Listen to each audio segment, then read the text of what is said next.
Hi guys, good morning kung sinong makapanood nito. Ang video kong ito is about para kay Krishna Mahusay.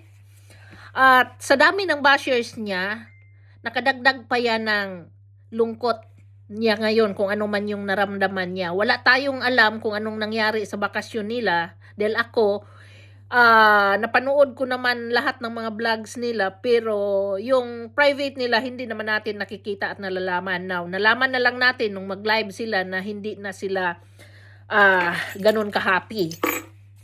Anyways, doon lang sa bashers na palaging nagbabash kay Krishna na si Krishna daw hindi malambing kay PB. Ganito yun kasi, paintindi ko sa inyo kasi ako Bisaya din. Si Krishna is Bisaya. At si Krishna is tubong galing sa pamilyang hindi marangya ang buhay. So ibig sabihin, lumaki siyang hirap na hirap. As you can see sa beginning niya is nangunguha siya ng kahoy, mga kakao, kung ano-ano lang basta mapagkitaan at maibigay niya sa pamilya niya.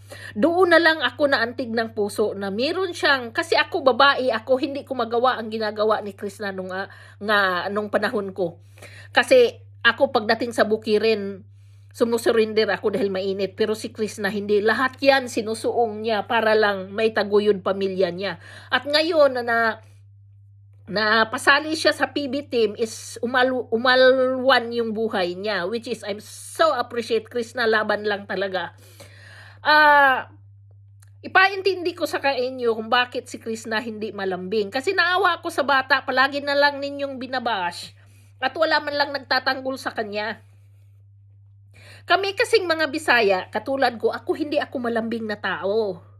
Ang sabi kasi ninyo, pag malambing yung touchy ba, yun, hinahag mo, hinahawak-hawakan mo yung boyfriend mo o ano. Ako sa pagkatao ko nung araw, o hanggang ngayon, hindi ako malambing, hindi ako mahawak na tao. Well, sa asawa ko ngayon, oo. Pero, nung nag-boyfriend ako, hindi ako ganun. Kasi sa amin, iwan ko kina Krishna, pero ang kinalakihan ko is ganito. Pag nahalikan ka, nahawak-hawakan ka ng boyfriend mo, malandi ka na. 'Di ba? At sasabihin ka agad ng papa ko na ipapakasal kami pag mahalikan. Alam mo 'yon, kaya umiiwas ako. Ito namang si Krishna, I don't know kung ganun ang kinalakihan niya, pero dala yan sa hirap ng buhay. Wala siyang panahon maglambing. Kasi sa buhay na mahirap, hindi mo na maalala yung maglalambing ka pa. Kasi kailangan mong mabuhay at mairaos ang araw-araw. Yun ang intindihin ninyo. Walang panahon na maglalambing ka pag mahirap ang buhay. So si Krishna, ang nangyari, laban lang siya ng laban lang ng laban. So nung napunta siya sa PB team, makita mo siya, masaya siyang nagre-reels o nagbablog na sumasayaw-sayaw siya. Dahil ngayon lang siya nakasayaw-sayaw at nakatawa ng ganun dahil umaalwan na yung buhay niya.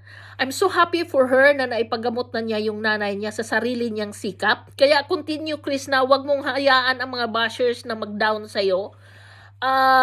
Naintindihan ko kung bakit ka ganyan at hayaan mong magsabi na hindi ka malambing dahil ako sa pagkatao ko, ang paglalambing ko is dinadaan ko sa service.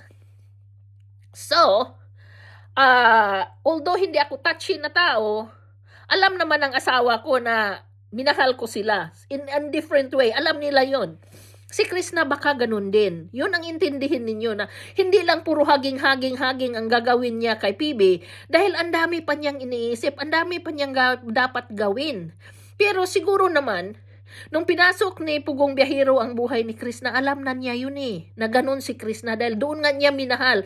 Kaya ikaw, Pugong Biyahero, with all due respect, pinasok mo ang buhay ni Krishna na ganun na siya, siguro naman tanggap mo siya na ganun. Pero kung ano man yung nangyari sa inyo noon sa bakasyon ninyo, na siguro na-touch ang ego mo, meron kang karapatan doon dahil ikaw yun masakit talaga. Pero, sana maintindihan mo si Krishna na bata pa siya at hindi siya nakahalubilo ng mga tao pa ng ganyan karami kundi ngayon lang. So, she needs to learn. Marami pa siyang dapat matutunan sa buhay about sa mga taong makahalubilo niya. Sana bigyan mo siya ng leeway na maintindihan na kailangan pa niya yung matututunan. At I-guide nyo siya ng tama, which is I trust naman na i-guide nyo siya ng tama. At sana kayong mga bashers, i-bash nyo rin yung sarili mo. Baka hindi nyo lang kayang gawin ang nagawa ni Krishna, kaya binabash nyo siya. I-bash nyo na rin ako. Wala akong pake. Ngayon, si Krishna, saludo ako sa bata na yan eh. Dahil walang ibang pangarap kundi mairaos lang niya ang buhay niya. Siguro sabi ko nga minsan sa sarili ko, siguro itong bata na ito, magpakasal lang ito. Kung sakali mang i-ask na siya ni PB na magpakasal sila, baka ang sagot ni Krishna, papakasal lang ako kung may tayo ko na yung bahay ng nanay ko at saka yung maibili niya yung lupa niya na naibinta nung araw.